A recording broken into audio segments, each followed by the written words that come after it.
unfortunately, I'm a member of parliament and I'm hopeful that I will. तो आज सुबह मैं पार्लियामेंट गया और मैंने स्पीकर से कहा कि मैं पार्लियामेंट में बोलना चाहता हूं, अपनी बात रखना चाहता हूं। सरकार के शायद चार मंत्रियों ने मेरे ऊपर आरोप लगाया है, हाउस में आरोप लगाया है, तो मेरा हक है कि मुझे पार्लियामेंट हाउस में अपनी बात रखनी देनी चाहिए।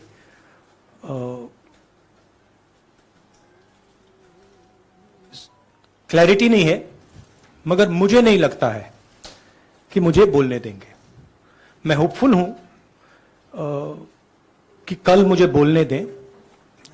आज 1 मिनट के अंदर, मेरे आने के बाद 1 मिनट के अंदर उन्होंने हाउस को अडजर्न कर दिया। होपफुल हूं कि शायद कल मुझे बोलने दें, क्योंकि मैं अपनी बात रखना चाहता हूं, मगर पक्का नहीं मालूम।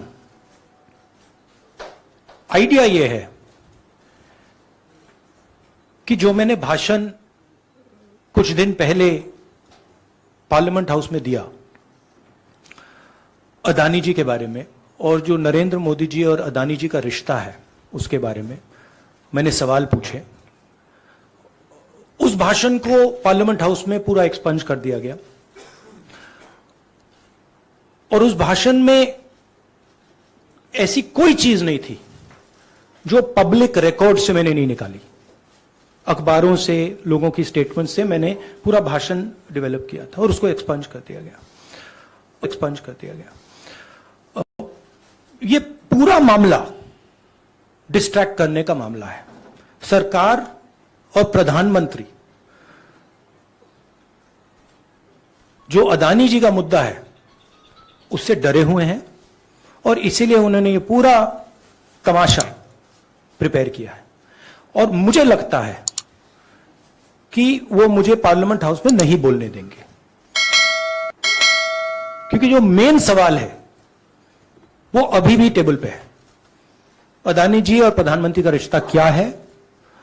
जो डिफेंस कॉन्ट्रैक्ट्स अदानी जी को दिए जा रहे हैं वो क्यों दिए जा रहे हैं? जो श्रीलंका में, बांग्लादेश में बात हुई है वो क्यों हुई, किसने की? ऑस्ट्रेलिया में जो प्रधानमंत्री जी और स्टेट बैंक के चेयरमैन और अदानी जी के साथ जो मीटिंग हुई वो क्यों हुई, उसमें क्या डिस्कस हुआ? तो ये सब सवाल हैं जो प्रधानमंत्री जिसके जवाब नहीं दे पा रहे हैं, और ये मेन बात है। मैं एमपी हूं तो मेरी पहली रिस्पॉन्सिबिलिटी पार्लियामेंट में जवाब देने की है, और मैं चाहता हूं कि पार्लियामेंट में जवाब देने के बाद मैं आपके साथ डिटेल में डिस्कशन करूं। मगर उससे पहले मैं डिटेल में आपके साथ नहीं जाना चाहता हूं, क्योंकि वो एज एन एमपी वो हमारा प्लेटफॉर्म है। I will say it in English. I went to Parliament this morning with the idea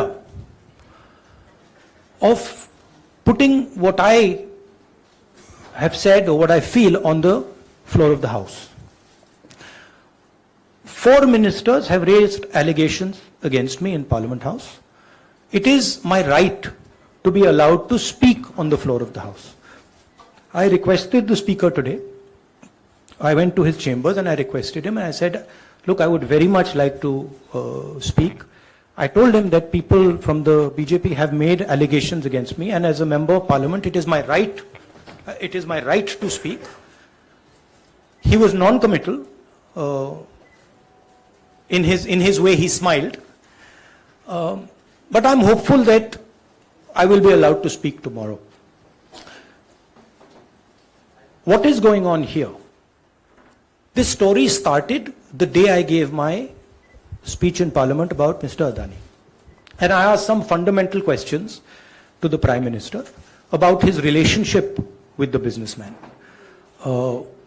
about how Mr. Adani has been given pretty much the entire India-Israel defense relationship, how he's been given the Bombay airport, other airports, how rules have been changed to allow him to be given these things.